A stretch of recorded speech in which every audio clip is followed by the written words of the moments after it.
I decided to throw myself into the ultimate horror action marathon. I'm taking every single Resident Evil game on PC, from tank control classics to the heart-pounding first-person nightmares. Why Resident Evil? Because it's the OG of survival horror. Puzzles that make your brains hurt, and monsters that make your palms sweat, and the stories that stick with you long after even you power down. So I challenged myself, play them all, start to finish, no skipping, no mercy, and share exactly how each game reshaped my fear radar. Get ready for the jump scares, insane boss fights, and the craziest fear lessons you've ever seen. Let's dive in. First off, the Resident Evil original. What is it? Maybe it's Chris. Now Jill, can you go? I'm going with you. Chris is our old partner, you know. Okay. Let me handle this. I dove into this one on PC emulator, knowing fun well with the graphics would be pixelated and blocky. Think horror movie on a calculator. Yet even with outdated visuals, the tension never let up. I booted up the PS1 Classic and immediately felt the weight of those tank controls. The Spencer's mansion isn't just a backdrop, it's a character, dripping with umbrella teas. Virus secret. Discovering Dr. Marx's betrayal made me rethink about every locked door. Resident Evil 1's pace is glacial, where no modern spirit can match, and those original voice lines. It was Bravo Team's helicopter. Nobody was in it. But strangely, most of the equipment was still there. However, we soon discovered why. In every cutscene felt like pure crampy horror theater. Each dramatic delivery turned even a simple dialogue box into a pulse-pounding moment. Next up, the Resident Evil 2 original from 1998. I fired this one up on PC emulator, expecting blocky, low-res graphics like a haunted Lego set. But even with those old visuals, the scare still landed. You play Leon, a rookie cop on his first day, and Claire searching for her brother Chris. The RPD station turns into a zombie trap, and reading Birkin's lab notes make you feel the horror behind the G-virus outbreak. Then there's Mr. X, the big, slow monster, whose heavy footsteps in the dark hallway made me jump every time. Leon's stuttered Jills and Claire's gaps when the glass breaks feel cheesy, but they nail that old school horror vibe.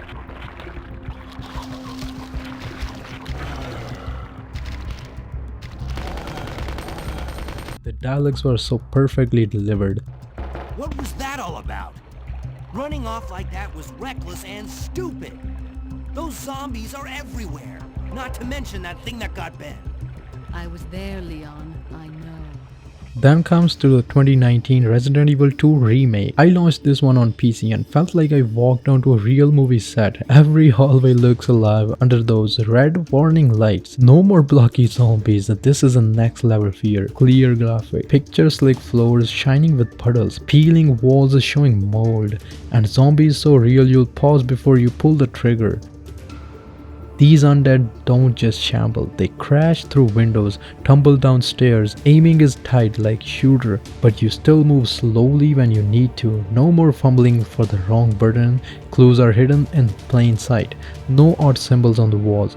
It actually feels like you're solving a mystery. 1 second you're reading notes and the next second a huge tyrant smashes through the ceiling. Talk about heart-stopping. This remake turns the old jump scares into full-blown panic. If the first game made you jump, this one will have you screaming for more. Following that to the story, we got the Resident Evil 3 Nemesis. I jumped into this one on PC emulator and found myself right in the middle of a city in chaos. You play Jill Valentine racing through burning streets as a new bioweapon called Nemesis hunts you down.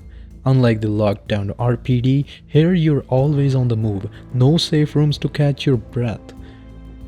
Nemesis can pop up anywhere, alleyways, buildings, even sewer pipes, so you're always looking over your shoulder. Jill's ability to roll under attacks adds a layer of strategy. Timing your escape feels like pulling off a perfect stunt.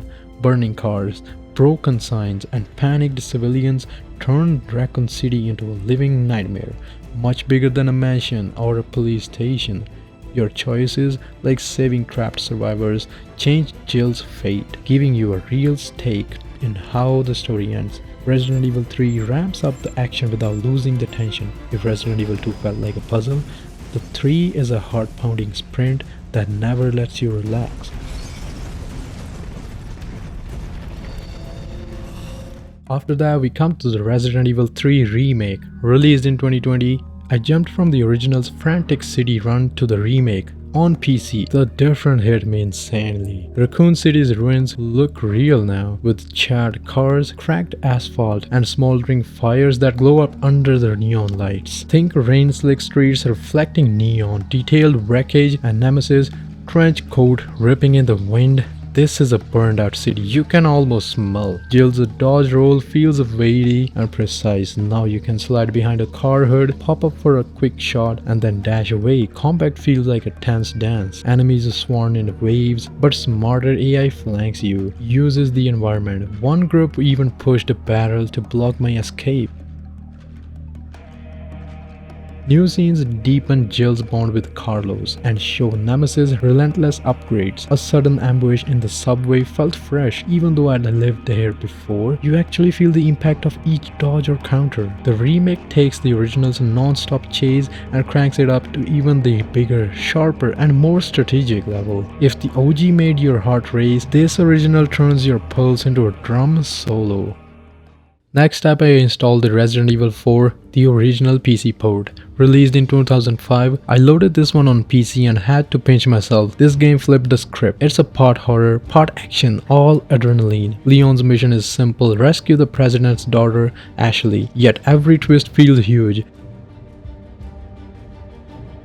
Cultists whisper in the shadows, parasites latch on bodies, and you start to wonder who's more dangerous, the people or the monsters. Finally, you see exactly what Leon sees. Aiming feels tight. You line up a headshot and it clicks. No more guessing where your bullet goes. One moment you're blasting, Granados. Each boss feels like its own horror mini-story, forcing you to learn patterns, dodge at the last second, then strike back.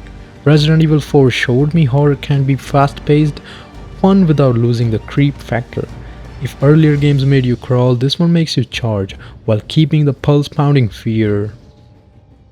I jumped from the 2005 port straight into the remake on PC, and it felt like stepping into a living nightmare. The village is more than pixels now.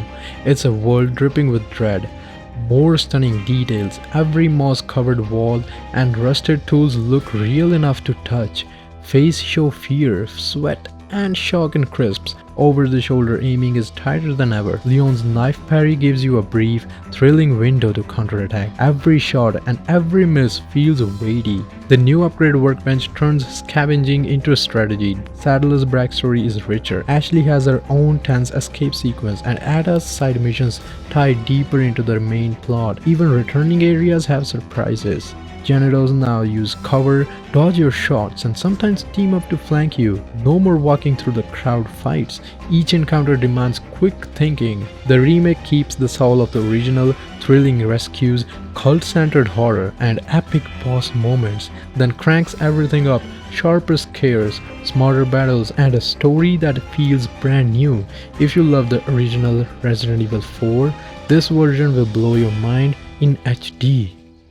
Now I jumped on to the Resident Evil 5, the original on PC, with co-op in mind, because by now I'd had my fill of solo scares. This one trades mansion shadows for sun-baked African villages, trading slow dread for non-stop action. Chris Redfield teams up with Sheva Alomar to investigate a new bioweapon in Africa. What starts a rescue mission spirals into a fight against the Ouroboros virus, and a showdown with Umbrella's own Albert Wesker. Playing solo means your AI partner who sometimes save you and sometimes steals your ammo. In co-op, you share healing items, perform double takedowns, and revive each other when things go sideways. From a massive monster in the underground tunnels to a hulking, mutated Wesker at the end, every boss fight feels like a mini action movie. The weapon shops returning, letting you customize firepower, capacity and reload speed. Balancing cash between a bigger shotgun shell or more grenades become part of the fun. This isn't just a run from zombies, it's a blast hordes of imagining. Then duck behind crates, the fear factor dips, but the thrill dials crank up. Resident Evil 5 taught me that fear can be replaced by frenzy and that fighting alongside a buddy turns every firefight into a shared victory. If you want a teamwork driven mayhem just with a dash of horror, this is your go-to. Then comes the Resident Evil 6, the 2012. I dived into the Resident Evil 6 on PC knowing this one would be huge, and it did not disappoint. 4 heroes, 4 continents, on one global outbreak. It's less lone survivor and more Biohazard world tour. Leon's back in his classic horror mode. Chris goes full action star. Jake Muller's bring brutal knife fights and Ada Wong runs spy missions. Each campaign ties into a bigger C-virus plot that spans Raccoon City, Tall Oaks, China and beyond. They borrowed a cover system from shooters, duck behind walls, blind fire around corners, drive out with a shotgun blast. It feels slick, but sometimes you miss that old school reload panic. Major boss fights use QTEs to keep you on the toes. Hold the right stick, hit the button fast, or watch your hero get slammed. It mixes up cutscenes and gameplay in a pulse racing blur. The variety keeps things fresh. The juggling for stories can feel like flipping channels during a movie marathon. Compared to Resident Evil 5's village firefights, Resident Evil 6 throws everything at you. Zombies on motorcycles, T-Rex style bosses in city streets and even helicopter cameos. It's a roller coaster that barely pauses for a breather. Resident Evil 6 taught me that sometimes more is, well, just more. If you crave non-stop action with a dash of horror, buckle up. But if you come up to creepy dread, be ready for a wild over-the-top ride in the Resident Evil 6. Coming up to the Resident Evil 7 Biohazard. I played every single Resident Evil game to come up this point, but nothing prepared me for Resident Evil 7. This one is a pure horror. Booting it up on the PC, I realized we'd gone from action horror back to creeping dead. No over-the-shoulder view here, it's your eyes only. Every creak in the Baker house feels like it was right behind me, a rundown Planeton and the Louisiana swamp, where each room hides a new nightmare. Jack Baker's chainsaw chase still has me checking my corner days later. Inventory lives in a creepy trunk system. Every time I stashed a herb, my heart jumped. What if I needed it in the next room? Even without VR, the sound design and the tight camera angles made me flinch at every whisper. Resident Evil 7 proves that sometimes the scariest monsters are the ones you can't see until they're right on top of you. I spent half the boss fights reloading too late, rookie mistakes that got me boxed into a corner. Wait!